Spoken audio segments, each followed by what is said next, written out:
GPSC દ્વારા જે એસીએફની પરીક્ષા લેવામાં આવેલી હતી એનું પેપર સોલ્યુશન જે છે એ જોઈ રહ્યા હતા. આગળ ઘણા બધા વિડીયો જે છે એ મૂકેલા છે. આજે આપણે ઇકોનોમીનો જે સેકન્ડ નંબરનો વિડીયો જે છે એની ચર્ચા કરીશું. ઇકોનોમીના આની પહેલાં પણ એક વિડીયો મૂકેલો છે, એમાં ઘણા પ્રશ્નોનું ડિસ્કશન કરેલું છે. મેરિટ કેટલું રહેશે અને શું બધું થશે એનો પણ એક અલગ વિડીયો મૂકેલો છે. મેન્સની તૈયારી કઈ રીતે કરવી એ પણ તમે જોઈ લેજો.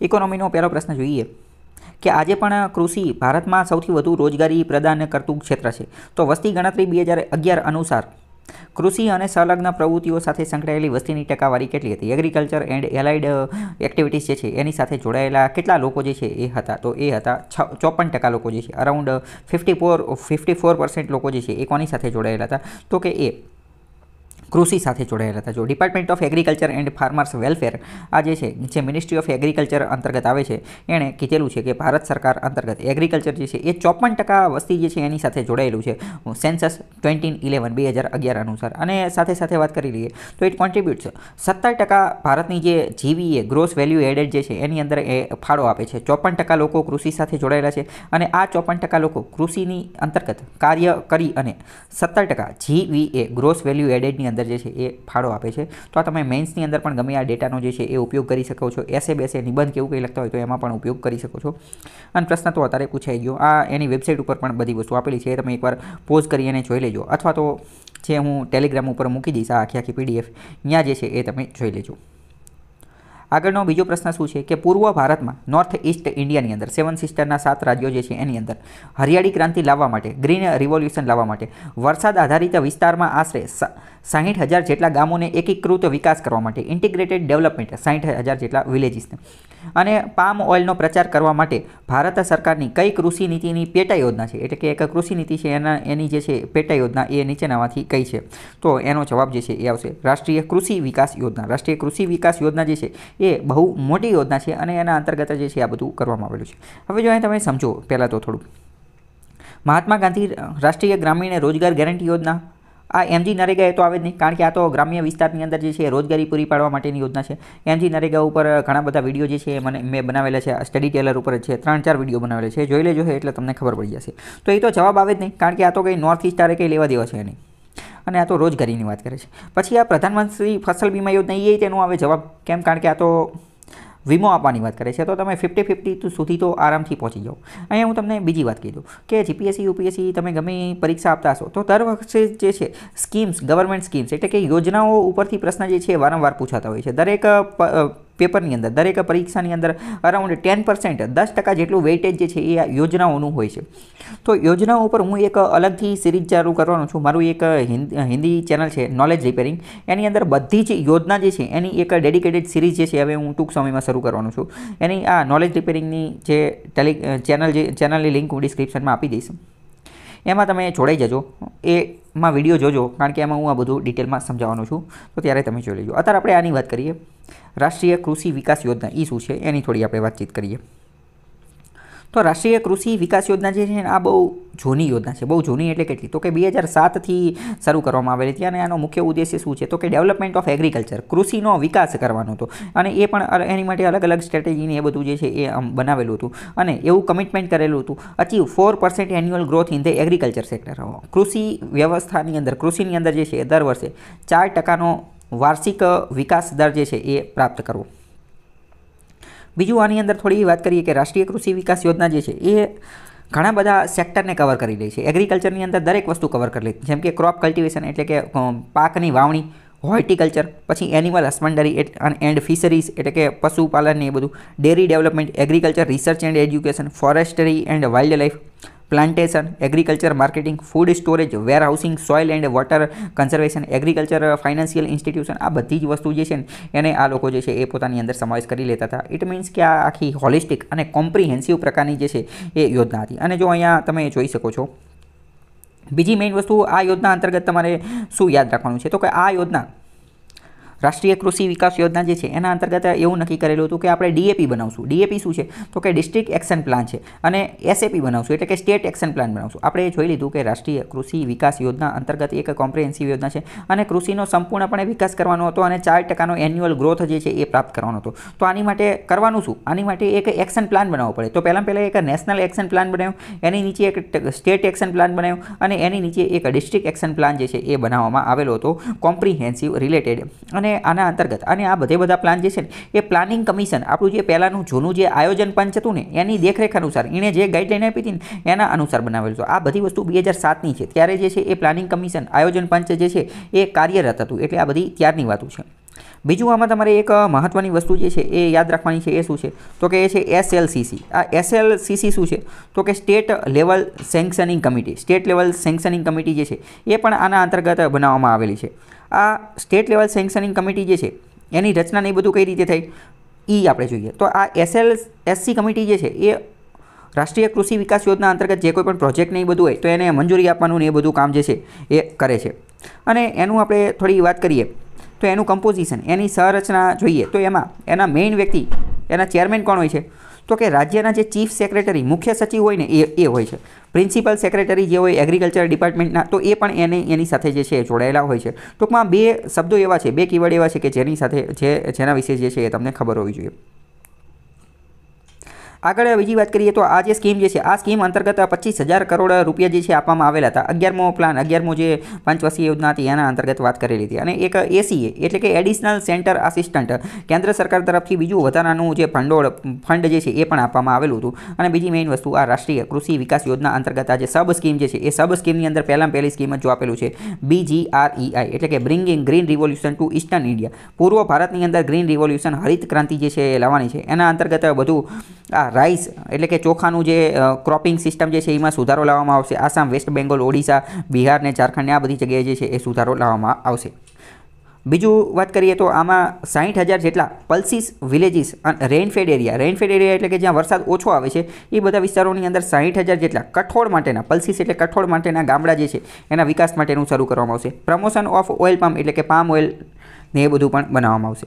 પછી ઇનિશિયેટિવ ઓન વેજીટેબલ ક્લસ્ટર, એમાં એવું પણ વાત કરવામાં આવેલી હતી કે ગામડાની અંદર અને બધી જગ્યાએ વેજીટેબલ ક્લસ્ટર બનાવવામાં આવશે. ક્લસ્ટર મતલબ શું? ક્લસ્ટર મતલબ અમુક ગામડાનો સમૂહ અથવા અમુક લોકો ભેગા થઈ અને એક ગ્રુપ બનાવે એને આ નામ આપી દે ક્લસ્ટર. કારણ કે જે ગ્રુપ એકવાર સમૂહ બની જાય તો સમૂહની અંદર ખૂબ મોટી તાકાત હોય. કઈ રીતે તાકાત હોય? કારણ કે બધા જે છે એ રિસોર્સિસને એ બધું શેર કરી શકાય અને માર્કેટિંગને એ બધું જે છે સરળ બની જાય અને આપણે જે કોઓપરેશન, સહકારની ભાવનાથી આગળ વધી શકાય એટલે વેજીટેબલ ક્લસ્ટર બનાવવામાં આવશે. પછી ન્યુટ્રી સિરિયલ્સનો મતલબ શું થાય? સિરિયલ્સનો મતલબ થાય ધાન્ય અથવા અનાજ, આજે ઘઉં ને બાજરીને એ બધું. અને એ પણ કેવો હોવો જોઈએ? ન્યુટ્રિશિયસ, પોષણયુક્ત હોવા જોઈએ. પ્રોડક્શન જેમ કે બાજરા, જુવાર, રાગી આ બધા જ જે છે બાજરા, જુવાર અને રાગી આ કઈ ફેમિલીના પાક છે? તો આ મિલેટ્સ ફેમિલીના પાક છે. મિલેટ્સ એટલે આપણે એવું લાગે કે મિલેટ્સ એટલે બાજરી થાય, પણ હકીકતમાં મિલેટ્સ છે ને એ આખી ફેમિલીનું નામ છે. એમાં બાજરો, જુવાર, રાગી આ બધી વસ્તુ જે છે એ બીજી વાર તમને વિધાનમાં પૂછાઈ જશે. તો આ બધા જે છે ને મિલેટ્સ એ પોષણયુક્ત, વધારે પોષણ ધરાવતા ખોરાક છે, ધરાવતા ખોરાક છે. અને આને ઉગવા માટે પાણી પણ બહુ ઓછું જોઈએ. રેઇનફેડ એરિયા હોય ને તો પણ જે છે એ આ ઉગી જાય. યુનાઇટેડ નેશન્સ દ્વારા એક વર્ષને જે છે એ ઇન્ટરનેશનલ મિલેટ્સ યર તરીકે પણ ઘોષિત કરવામાં આવ્યું છે. તમારે કોમેન્ટ કરવાનું છે કે યુનાઇટેડ નેશન્સે એ કયા વર્ષને જે છે એ ઇન્ટરનેશનલ મિલેટ્સ યર તરીકે ઘોષિત કરેલું છે. તો એ પણ આ સ્કીમ અંતર્ગત કીધેલું હતું. પછી national mission for protein supplement. ભારતની અંદર ઘણા બધા લોકો જે છે એ વેજ કેટેગરીથી બિલોંગ કરે છે. તો વેજીટેરિયન જે ખાતા હોય ને તો એની અંદર એટલું બધું પ્રોટીન મળતું ન હોય, કારણ કે નોનવેજ વસ્તુની અંદર વધારે પ્રોટીન હોય, એની સરખામણીમાં વેજમાં ઓછું પ્રોટીન હોય. એ વસ્તુ મેં એક ડિટેલની અંદર એક વિડીયો જે છે એમાં સમજાવેલી છે. એ વિડીયો તમે જોઈ લેજો કે સન જે છે એ એનર્જીનો સૌથી મોટો સોર્સ છે, એમાં સમજાવેલું છે, જોઈ લેજો. તો પ્રોટીન સપ્લિમેન્ટ મળી શકે એની માટેની પણ કોશિશ કરવામાં આવશે. એટલે લોકો શું કરશે તો કે એનિમલ બેઝડ પ્રોટીન પ્રોડક્શન જે છે એને મજબૂત બનાવવામાં આવશે. Livestock development, dairy farming, piggery, goat rearing આ બધી વસ્તુને પણ ધ્યાને લેવા. આ બધી શું છે તો એની સબ સ્કીમ છે એટલે કે પેટા સ્કીમ છે. પછી એક્સલરેટેડ ફોડર ડેવલપમેન્ટ પ્રોગ્રામ પણ જે છે એ પણ ચલાવવામાં આવશે અને આની માટેની બધી ટેકનોલોજીનો ને એ બધાનો ઉપયોગ કરવામાં આવશે. ફોડરનો મતલબ શું થાય? ફોડરનો મતલબ આ એનિમલ પ્રાણીઓને ખાવા માટેની જે વસ્તુ હોય એ પછી રેઇનફેડ એરિયા ડેવલપમેન્ટ પ્રોગ્રામ, જે વિસ્તારો કે જ્યાં વરસાદ ઓછો આવે છે એ એરિયાનો પણ વિસ્તાર કરવા માટેનો પ્રોગ્રામ જે છે એ પણ લોન્ચ કરેલો હતો. પછી નેશનલ સેફ્રોન મિશન એટલે કે કેસરના વિકાસ કરવા માટેનું પણ એક એ સ્કીમ જે છે એ પણ આની એક પેટા સ્કીમ હતી. આ સેફ્રોન માટે ભારતની અંદર સૌથી વધુ સેફ્રોન થતું હોય તો એ જમ્મુ કાશ્મીરની અંદર થઈ છે. જમ્મુ કાશ્મીરનો જે કારેવા વિસ્તાર જે છે, કારેવા વિસ્તાર, ત્યાં જે છે આ સેફ્રોન એટલે કે કેસર થાય છે. કેસર એટલે જે કેસરી કલરનું આવે ખાવામાં વપરાય, આ એની જ વાત કરે છે. અને એક બીજો નવો પ્રોગ્રામ લોન્ચ કરેલો હતો વિદર્ભ ઇન્ટેન્સિફાઈડ ઇરિગેશન ડેવલપમેન્ટ પ્રોગ્રામ, અને અહીંયા 300 કરોડ રૂપિયા જે છે એની માટે આપેલા હતા. વિદર્ભ વિસ્તાર, આની ગયું જે મેં પેપર સોલ્યુશન કર્યું એમાં મેં તમને કીધું હતું કે વિદર્ભ એરિયા જે છે ને, વિદર્ભ એરિયા અહીંયા શું છે તો કે એ રેઇનફેડ એરિયા છે, એટલો બધો વરસાદ આવતો નથી, પછાત વિસ્તાર છે એટલે, અને મહારાષ્ટ્રની અંદર આ વિસ્તાર જે છે આવેલો છે, તો એનું જે છે વ્યવસ્થિત ડેવલપમેન્ટ થઈ શકે અને ઇરિગેશન સિંચાઈની સુવિધા કરી શકે એટલે 300 કરોડ રૂપિયા આપ્યા હતા. આ બધું કોની અંતર્ગત આપેલું હતું તો રાષ્ટ્રીય કૃષિ વિકાસ યોજના અંતર્ગત આપેલું હતું. તો આ બધું બીજી વાર પણ આવા પ્રશ્ન પૂછાઈ શકે છે.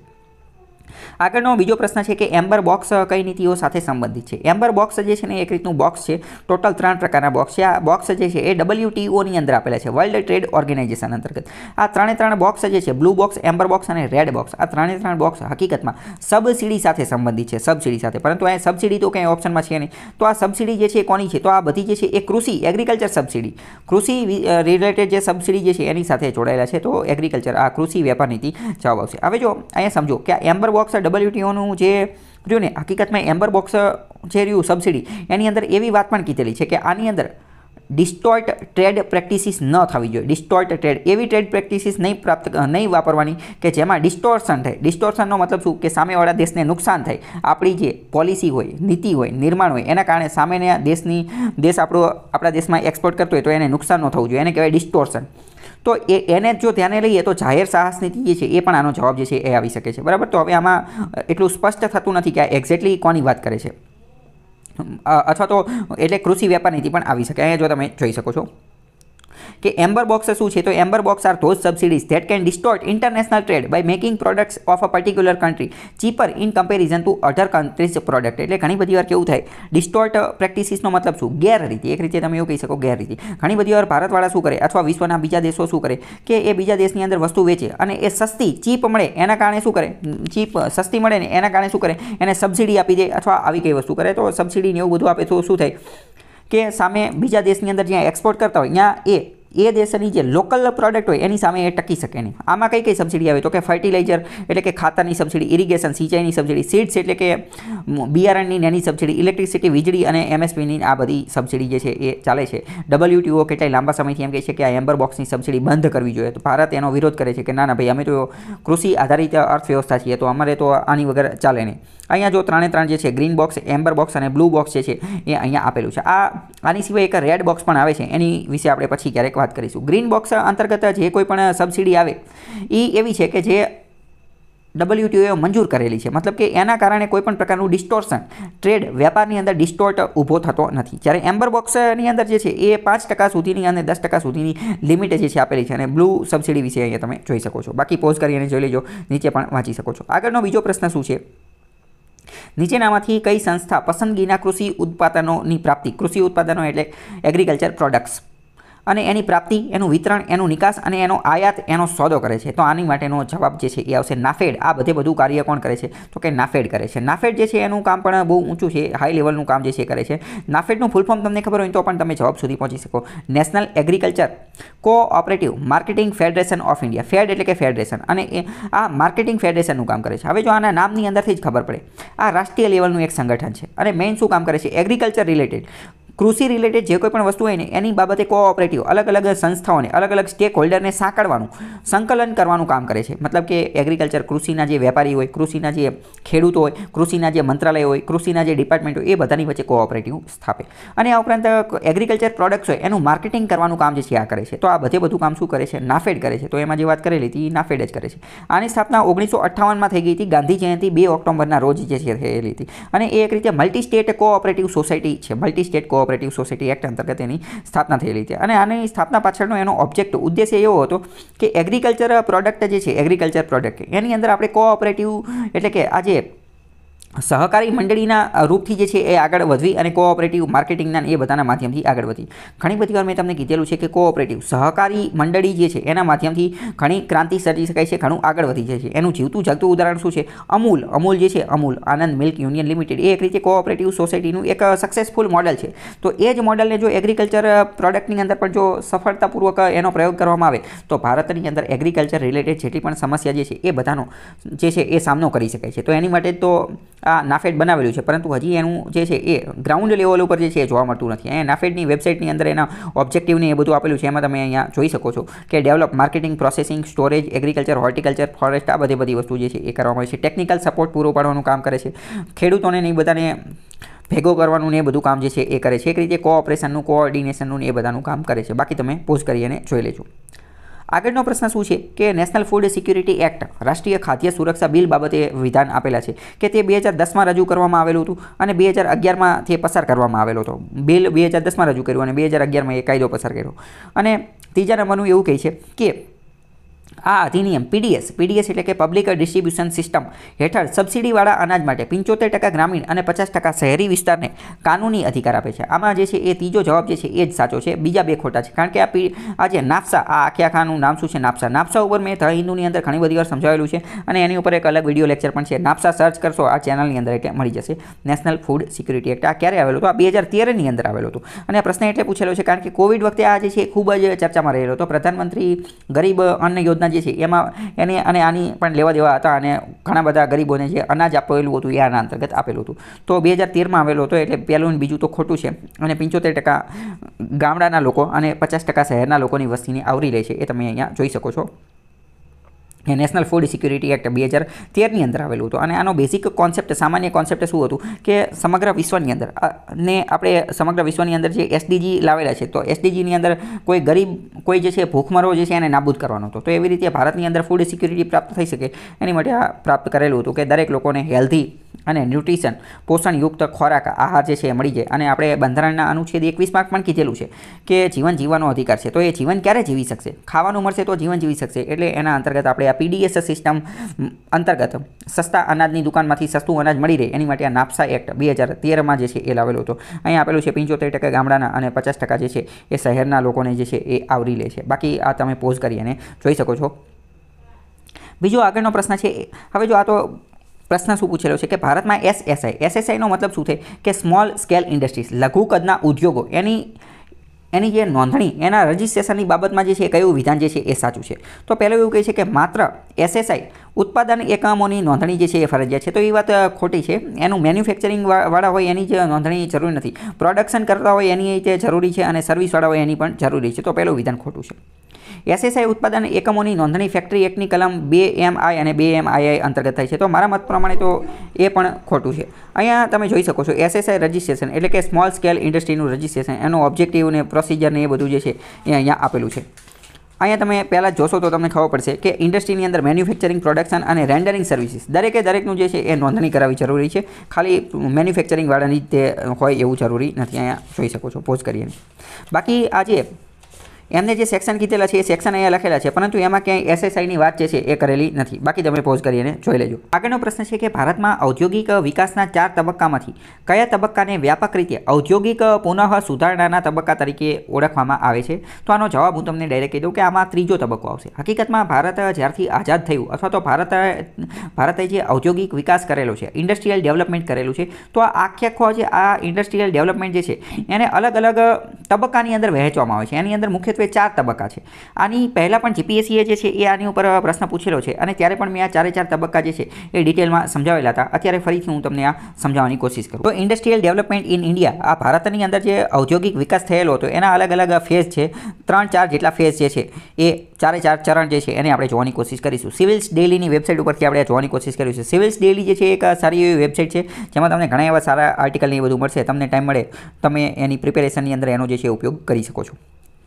સૌથી પહેલાં તો આવે કે ઇન્ડસ્ટ્રીયલાઇઝેશન ડ્યુરિંગ બ્રિટિશ રૂલ. ભારત અંગ્રેજોનું જ્યારે ગુલામ હતું ત્યારે પણ ભારતની અંદર થોડું ઘણું ઔદ્યોગિકરણ થયું હતું.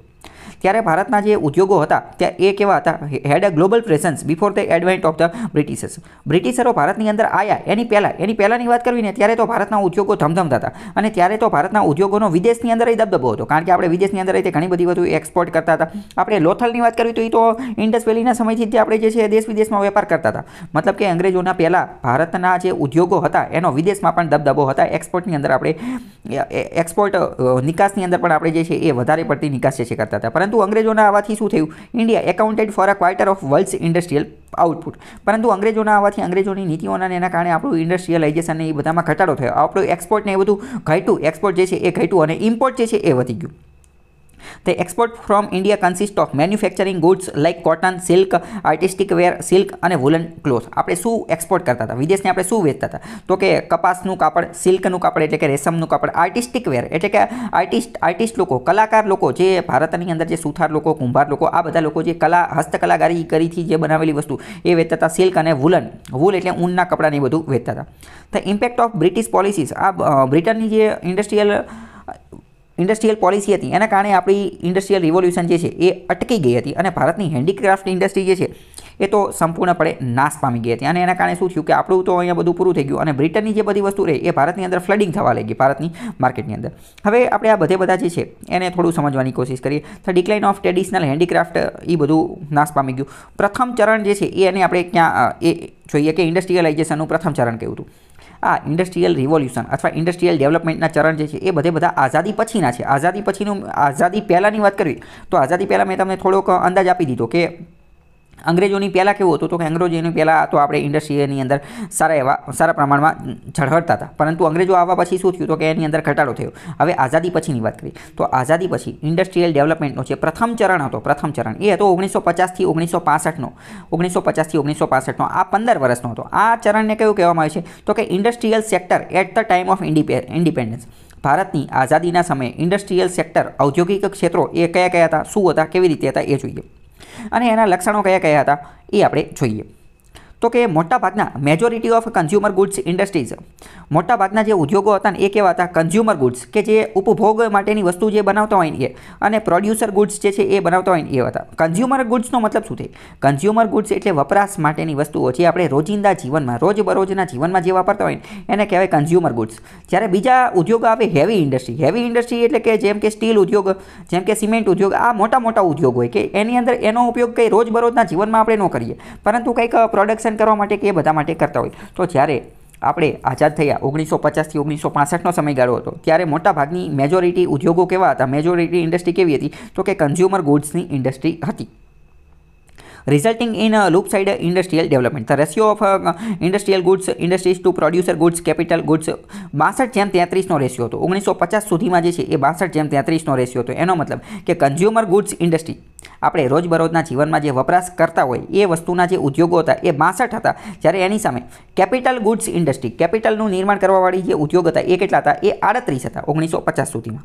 બીજી વાત કરી, the industrial sector was extremely under developed with very weak infrastructure. ભારતની અંદર આ સમયગાળો 65 વર્ષનો, 50થી 65, 1950થી 1965 એ કેવો હતો, અંડર ડેવલપમેન્ટ. ઇન્ફ્રાસ્ટ્રક્ચરને એ બધું એટલું ખતરનાક હતું ને, ઇન્ફ્રાસ્ટ્રક્ચર જે છે એ હતું જ નહીં આપણી પાસે, એ ખૂબ નબળું હતું.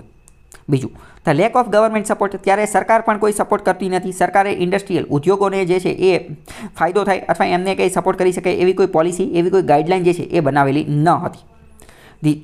પછી the structure of concentration of ownership of the industrial var in few hands. ભારતની અંદર ત્યારે ઉદ્યોગો જે છે ને એ અમુક હાથની અંદર જ હતા. અમુક લોકો જે છે એ જ અમુક જ ઉદ્યોગપતિ હતા, જ્યારે બીજા મોટા ભાગના લોકો જે છે ને એ તો એકદમ ગરીબ હતા અથવા તો એકદમ મધ્યમ અથવા નીચલું જીવન જીવતા હતા. જેટલા પણ ઉદ્યોગો હતા એ બધા ઉદ્યોગો 2, 5 અથવા 10, 15 અમુક લોકોના હાથમાં જ હતા. એટલે કે સંપત્તિનું કોન્સન્ટ્રેશન, એક જગ્યાએ એકત્રીકરણ અમુક લોકોના હાથમાં જ હતા.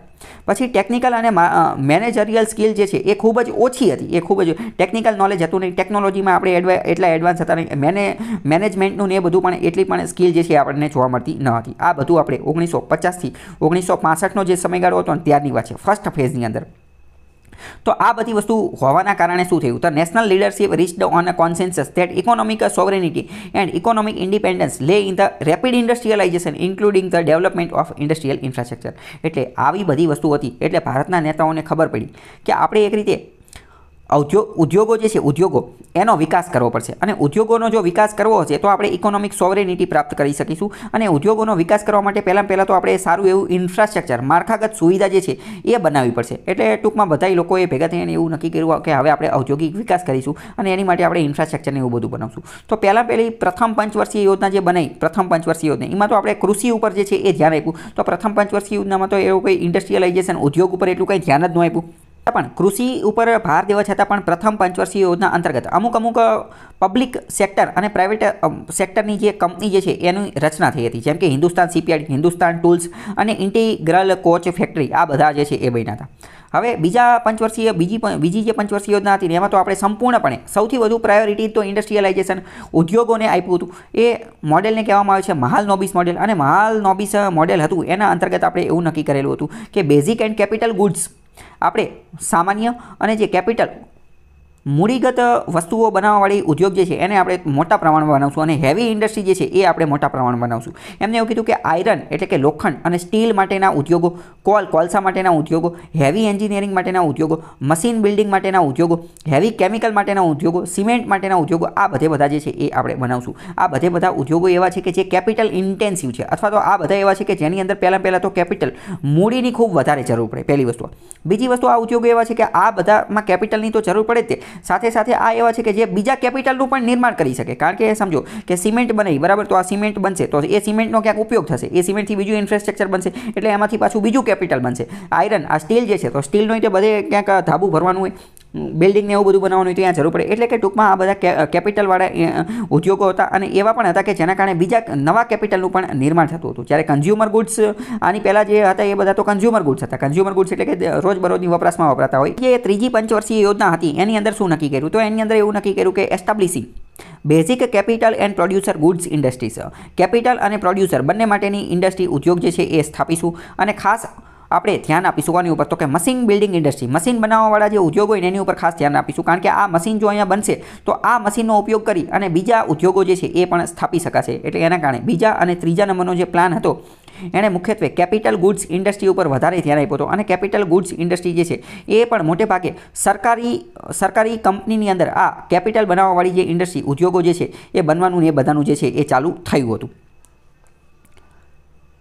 તો મતલબ કે આમ પ્રથમ ત્રણ પંચવર્ષીય યોજના એ ખૂબ જ મહત્વપૂર્ણ હતી. એમનો ઉદ્દેશ્ય શું હતો? તો કે build a strong industrial base, કે આ ત્રણ યોજનાઓના કારણે ભારતની અંદર ઉદ્યોગનો એક બેઝ, એક પાયો જે છે મજબૂત પાયો એ તૈયાર થઈ ગયો હતો અને એ પાયા ઉપર જ તો ધીમે ધીમે આપણું ઇન્ડસ્ટ્રીયલ ડેવલપમેન્ટ જે છે એ ઊભું થયું હતું. આ ત્રણ યોજનાઓના કારણે એનું પરિણામ પણ આપણને મળેલું હતું. શું એનું પરિણામ મળેલું હતું? તો પહેલાં આપણો 5.7% ગ્રોથ હતો, જે કેટલો થઈ ગયો હતો? 7.2% ગ્રોથ થઈ ગયેલો હતો અને પછી અંતમાં ત્રીજી યોજના પછી તો 9% ગ્રોથ થઈ ગયો હતો. પ્રથમ યોજનામાં 5.7% ગ્રોથ હતો ઉદ્યોગોનો, પછી 7.2% થયો અને પછી 9% જેટલો ગ્રોથ વિકાસ દર જે છે આપણને જોવા મળેલો હતો. તો મોસ્ટ ઇમ્પોર્ટન્ટ વસ્તુ જોઈએ અહીંયા ઔદ્યોગિક વિકાસ દરનો ચાર્ટ જે છે પ્રથમ યોજના, બીજી યોજના અને ત્રીજી યોજના અંતર્ગત વિકાસ દર કઈ રીતે રહેલો હતો એ પણ અહીં આપેલો છે, એ પણ તમે જોઈ શકો છો.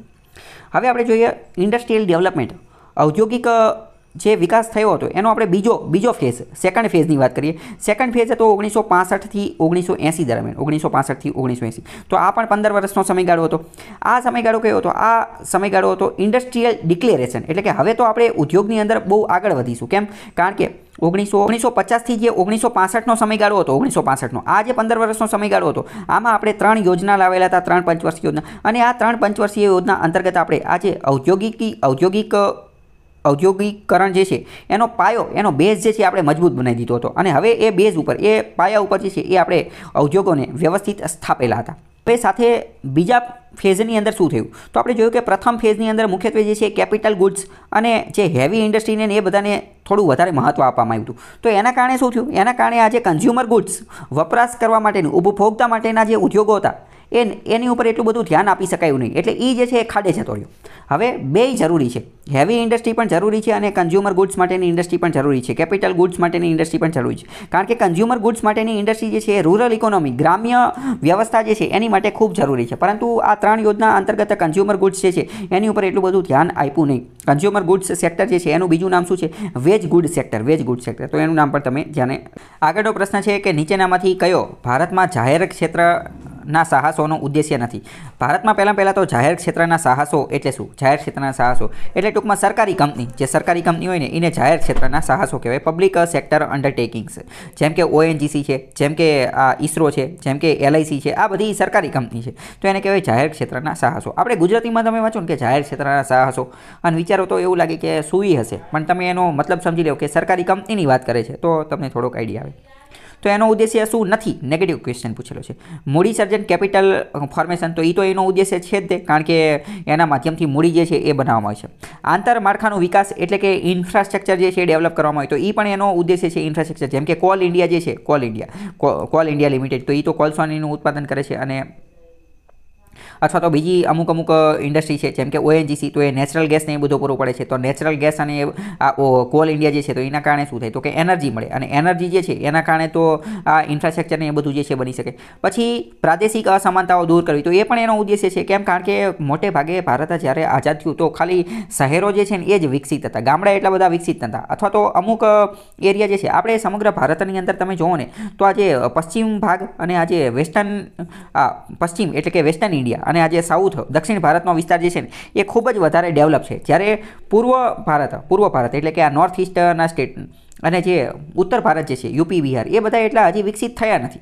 તો આ જે અસમાનતા જે છે એને દૂર કરવા માટે પણ અમુક સરકારી કંપની જે છે એ વિસ્તારની અંદર નાખવાની કોશિશ કરી હતી. તો એ પણ એનો ઉદ્દેશ્ય છે. જ્યારે વસ્તી વિસ્ફોટ, વસ્તીને લઈને કંઈ લેવા દેવા છે નહીં. વસ્તીને આ સરકારી કંપની જે છે એ વસ્તીને કઈ રીતે નિયંત્રણ કરીએ? કે એવું કરીએ કે એકાદી નવી કંપની બનાવી દે અને એમ કહે કે તમારા પરિવાર નિયોજનનું કામ કરવાનું, બધાની વાસેકટોમી એ બધું કરી દેવાનું, બધાનું ઓપરેશન એ બધું કરવાનું, અને વસ્તી નિયંત્રણ માટેના સાધનો જે છે એ વેચવાના, એવી એક કંપની ચાલુ કરે તો થઈ શકે. આ તો મજાકની વાત હતી, બરાબર. તો બાકી જવાબ ડી આવશે, એ કંઈ એમનું કંઈ કામ છે નહીં. આગળનો ક્વેશ્ચન જોઈએ. ખાનગીકરણ એ 1991માં રજૂ કરાયેલા મોટા આર્થિક સુધારાના ભાગરૂપે રજૂ કરવામાં આવેલી મુખ્ય નીતિઓમાંની એક હતી. નીચેનામાંથી કયું ખાનગીકરણનું પરિણામ ન હોઈ શકે? ખાનગીકરણ એટલે કે પ્રાઇવેટાઇઝેશન. પ્રાઇવેટાઇઝેશનથી શું ન થઈ શકે, શું નહીં થાય એ કહેવાનું છે. તો કે કાર્યક્ષમતા અને કામગીરીમાં સુધારો થશે. તો કાર્યક્ષમતા અને કામગીરીમાં તો સુધારો થશે જ. તો કેમ સુધારો થશે? કારણ કે હવે તો ખાનગીકરણ થઈ ગયું એટલે ઘણી બધી કંપની આવશે, એટલે કોમ્પિટિશન થશે એટલે માર્કેટ બજારમાં એ જ ટકી શકશે જેની કાર્યક્ષમતા સારી હશે, જેની કામગીરી સારી હશે. બીજું, ગ્રાહકોને વધુ સારી સેવા, તો એ પણ સેમ એ જ વસ્તુ. કારણ કે હવે ખાનગીકરણ થઈ ગયું તો એક કરતાં વધારે કંપની આવશે. ફોર એક્ઝામ્પલ સમજો કે પહેલાં જે છે એ ખાલી BSNL જે છે એ એક જ જે છે એ ટેલિફોન આપતી હતી, અને એની પછી જે છે એ અલગ કંપની ખાનગીકરણ થયું તો બધી જ કંપની જે છે એ મોબાઈલ આપવાનું ચાલુ કરી દીધું.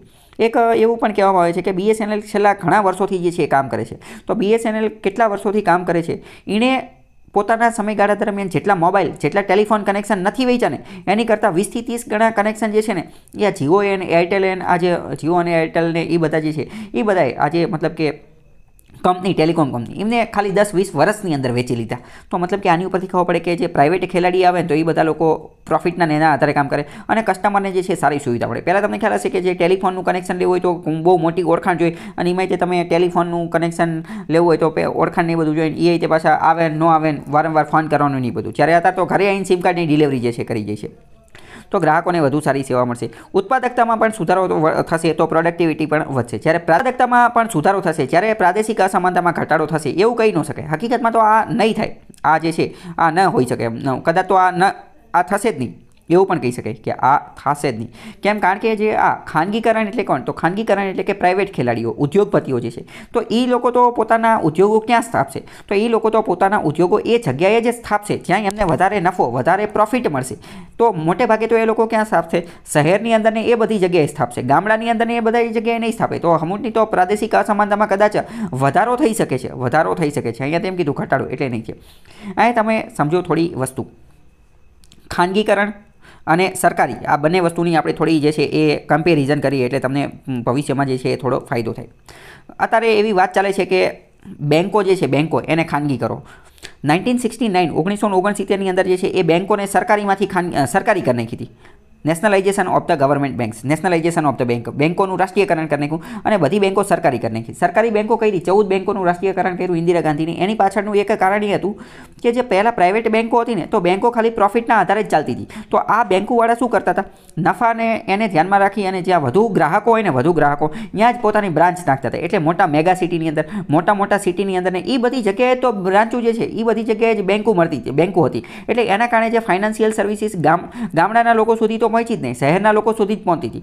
એટલે 1969ની અંદર શું કર્યું, બેંકોનું નેશનલાઇઝેશન, રાષ્ટ્રીયકરણ કર્યું અને પછી સરકારી બેંકો થઈ ગઈ. અને પછી સરકારી બેંકો હતી એટલે સરકાર જાતે નિર્ણય લઈ શકે. અને સરકારે પછી શું કર્યું કે હવે ગામડામાં તમારે ફરજિયાત જે છે એ બેંકો બ્રાન્ચ જે છે એ ઓપન કરવાની. એટલે સમજો એના કારણે શું થયું, પ્રાદેશિક અસમાનતામાં ઘટાડો થયો, સરકારી બની એના કારણે.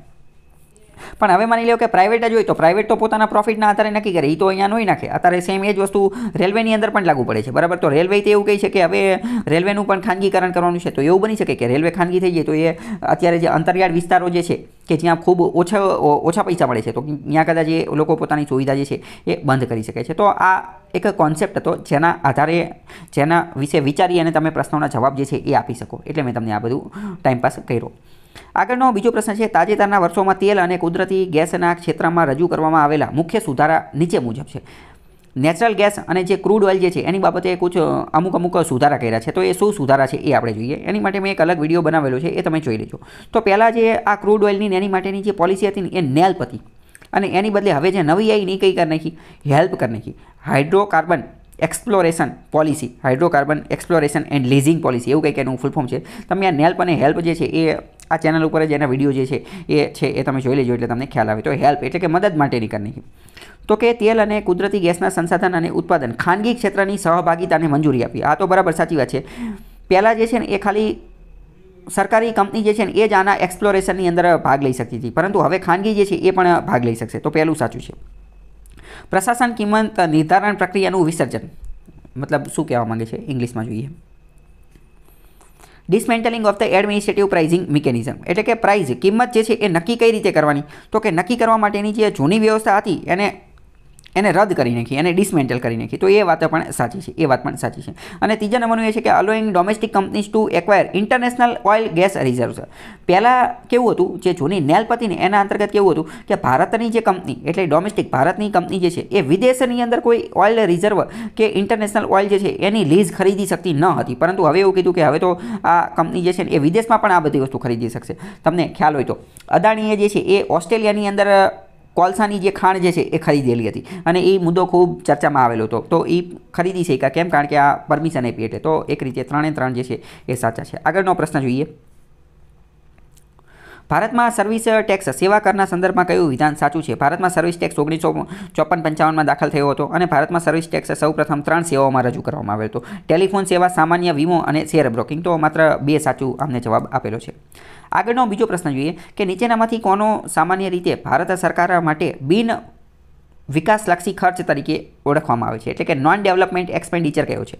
આ પ્રશ્ન આની પહેલાં જીપીએસસી ક્લાસ 1-2નું પેપર જે લેવાયેલું હતું એમાં પણ પૂછેલો હતો. જીપીએસસી એકાઉન્ટ ઓફિસરનું જે પેપર લેવાયું હતું એમાં પણ સેમ આ જ પ્રશ્ન જે છે એ પૂછેલો હતો. અને બીજા 1-2 પ્રશ્ન જીપીએસસી દ્વારા જે પૂછાયેલા હતા પેપર એની અંદર આ ટોપિકમાંથી પ્રશ્ન પૂછેલા હતા. તો પીવાયક્યુ કરવાનો ખૂબ મહત્વ છે અને જો તમને વિશ્વાસ ન હોય તો એના વિડીયો મૂકેલા જ છે, એ તમે જોઈ લેજો એમના પેપર સોલ્યુશન. આનો જવાબ આવશે સંરક્ષણ ઉપરનો ખર્ચ, જે ડિફેન્સ માટેનો જે ખર્ચ છે એ. અહીં તમે થોડી વસ્તુ સમજો, તમે થોડો કોન્સેપ્ટ ક્લિયર કરો. સરકાર દ્વારા અલગ અલગ પ્રકારના ખર્ચ કરવામાં આવતો હોય. માની લો કે સરકાર જે છે એ નાગરિકોના એજ્યુકેશન, શિક્ષણ ઉપર ખર્ચ કરે છે તો એને એક રીતે ડેવલપમેન્ટલ ખર્ચ, ડેવલપમેન્ટલ એક્સપેન્ડિચર એટલે કે વિકાસ માટેનો ખર્ચ કહેવાય. કેમ? કારણ કે માની લો કે સરકાર બધાને મફત શિક્ષણ આપે છે તો બની શકે કે આ જે અત્યારે જેને મફત શિક્ષણ મળી રહ્યું છે એ ભવિષ્યમાં બહુ મોટો સાયન્ટિસ્ટ બની જાય અને બહુ મોટો સાયન્ટિસ્ટ બની અને ઇસરોમાં કે DRDOમાં પોતાની સેવા આપે અને અહીંયા જે છે એ ખતરનાક લેવલનું રોકેટ બનાવે, બહુ ખતરનાક લેવલની ટેકનોલોજી બનાવે અને એના કારણે ભારત સફળતાની ઊંચાઈઓ સુધી જે છે પહોંચી શકે. એટલે એજ્યુકેશન ઉપર જે ખર્ચ કરવામાં આવે એને કેવું કહેવાય? ડેવલપમેન્ટ. એ રાષ્ટ્રના વિકાસ માટે કામનો ખર્ચ છે. બીજી વસ્તુ, માની લો કે સરકાર હેલ્થ ઉપર કોઈ ખર્ચ કરે, હેલ્થ એટલે કે સ્વાસ્થ્ય ઉપર ખર્ચ કરે તો પણ એને ડેવલપમેન્ટલ એક્સપેન્ડિચર એટલે કે વિકાસલક્ષી ખર્ચ કહેવાય. કારણ કે માની લો કે કોઈ વ્યક્તિ જે છે એ નાની ઉંમરમાં જ મરી જાય, પરંતુ માની લો કે એ જે વ્યક્તિ એવું પણ બની શકે કે એ ભવિષ્યમાં મોટો થઈ અને સાયન્ટિસ્ટ કે ડૉક્ટર કે બહુ ખતરનાક લેવલનો વ્યક્તિ બની શકે કે જે ભારતને નેક્સ્ટ લેવલ ઉપર પહોંચાડી શકે. તો આને કેવું કહેવાય? ડેવલપમેન્ટ ખર્ચ. તો અહીંયા સમજો, હવે આ બધા ઓપ્શન આપણે જોઈએ તો શિક્ષણ અને આરોગ્ય ઉપર ખર્ચ કરે તો એનો ડેવલપમેન્ટ ખર્ચ કહેવાય. બીજું, સામાજિક કલ્યાણની યોજનાઓ ઉપર ખર્ચ કરે તો એને પણ ડેવલપમેન્ટ ખર્ચ કહેવાય. કેમ? કારણ કે અલગ અલગ જે સમાજની જે યોજના હોય તો એના માધ્યમથી પણ લોકો જે છે લોકોને ફાયદો થાય. આ બધી વસ્તુ એવી છે કે જેના કારણે હ્યુમન માણસ જે છે ને એનો વિકાસ થાય, હ્યુમન ડેવલપમેન્ટ અથવા તો હ્યુમન કેપિટલ, માણસ જે છે એનું એક રીતે કેપિટલ તરીકે નિર્માણ થાય. તો એ બધાને એક રીતે એ બધાથી ભારતના વિકાસમાં, દેશના વિકાસમાં ફાયદો થાય. આંતરમાળખા ઉપર ખર્ચ, તો મતલબ કે ઇન્ફ્રાસ્ટ્રક્ચરને એવું બધું બનાવે તો ઇન્ફ્રાસ્ટ્રક્ચરને એવું બધું બનાવશે તો પણ દેશના વિકાસને જે છે એ ફાયદો થવાનો છે. તો આ ત્રણ વસ્તુ એવી છે કે જેના કારણે શું થશે? દેશના વિકાસને ફાયદો થશે, દેશનો ડેવલપમેન્ટ જે છે એની અંદર ફાયદો થશે. હવે વાત કરીએ સંરક્ષણ ઉપરનો ખર્ચ. તો સંરક્ષણ ઉપર તમે ગમે એટલો ખર્ચ કરી નાખો, ગમે એટલા હથિયારો લઈ લો, આર્મીના જે છે એ સૈનિકોનું એનું પ્રમાણ જે છે એ વધારી નાખો તો એ બધાથી દેશને કોઈ વિકાસ થવાનો નથી. એ બધાથી કોઈ વિકાસ એના કારણે જે છે એ કોઈ જીડીપી કે કોઈ બૂસ્ટ થવાનું નથી. હા, જીડીપી એક રીતે આપણે ભારતમાં હથિયારોને એ બધું બનાવી એનું પ્રોડક્શન કરીએ, હા તો બૂસ્ટ થાય. પરંતુ અહીંયા તો સંરક્ષણ ઉપરના ખર્ચની વાત કરે છે તો એના કારણે કોઈ વિકાસ થવાનો નથી. અહીંયા હું તમને એક બીજું એક્ઝામ્પલ પણ કહીશ જેના કારણે તમને થોડોક ઓર કોન્સેપ્ટ ક્લિયર થાય. જાપાન જે છે ને એ તમને કદાચ ખ્યાલ હશે કે જાપાન જે છે એ ટેકનોલોજીની અંદર ને એ બધાની અંદર બહુ આગળ છે. અને જાપાન ઉપર તમને ખ્યાલ હશે કે 2 અણુબોમ્બ પણ ફેંકવામાં આવેલા છે. તો 2 અણુબોમ્બ ફેંક્યા તેમ છતાં પણ જાપાન જે છે એ પોતાને ફરીથી પોતાની જાતને જે છે એ ઊભું કર્યું અને ફરીથી ટેકનોલોજીમાં ને બધામાં, ઇકોનોમીમાં ને એ બધાની અંદર આગળ આવી ગયું. એની પાછળનું કારણ શું? એની પાછળનું કારણ એ જ છે કે જાપાન એ સંરક્ષણ ઉપર બહુ જાજો ખર્ચ કરવો જ નથી પડતો. જાપાન ભાઈ પોતાની ખુદની નેવી નથી. કેમ? કારણ કે અમેરિકાએ જાપાન ઉપર અણુબોમ્બ ફેંક્યા પછી અમેરિકાને એવું થયું કે આ તો બહુ ખતરનાક વસ્તુ થઈ ગઈ. એટલે અમેરિકાએ પ્રાયશ્ચિત કરવા માટે જાપાનને શું કીધું કે હવે તમે જે છે ને એ નેવી કે આર્મી કે સંરક્ષણ તમારે કાંઈ રાખવાની જરૂર નથી, અમે તમને ગોદ લઈ લેવી છે, એટલે કે અમે તમને દત્તક લઈ લેવી છે. તમારો બધો જ સંરક્ષણનો ખર્ચો જે છે એ અમે ઉપાડશું, તમારું દરેકે દરેક સંરક્ષણ ઉપરની બધી વસ્તુ જે છે અમે ખર્ચો. હવે તમે વિચાર કરો તો જાપાનને સંરક્ષણ ઉપર તો કંઈ ખર્ચ જ નહીં કરવાનું, તો હવે એ પોતાના બજેટના દરેકે દરેક પૈસા, દરેક રોકડા પૈસા જે છે એ માત્ર અને માત્ર ડેવલપમેન્ટ, વિકાસ ઉપર જ કરી શકશે. તો એના કારણે જાપાન જે છે એ ટેકનોલોજીની અંદર ને બધાની અંદર, ઇકોનોમીની અંદર આગળ આવ્યું. તો એની પાછળનું એક કારણ આ પણ છે.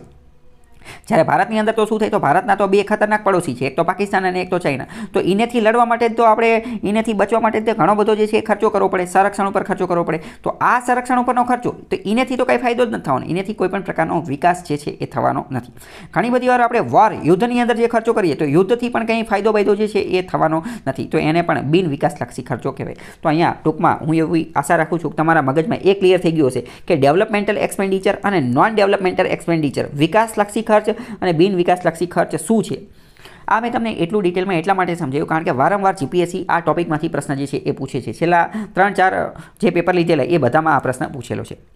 આગળનો પ્રશ્ન છે કે ભારતની આ 2020-21માં નાણાકીય વર્ષ દરમિયાન ભારતની રાજકોષીય ખાધ ફિસ્કલ ડેફિસિટ કેટલી હતી? જવાબ 9.3% આપેલો છે. બીજી વાત કરીએ, આ બીજો પ્રશ્ન પણ રાજકોષીય નીતિ, ફિસ્કલ પોલિસીના બાબતે છે અને એમાં પણ જો અહીંયા રાજકોષીય જવાબદારી અને આ પણ એક રીતે ફિસ્કલ ડેફિસિટ જે છે એની સાથે જ સંબંધિત છે.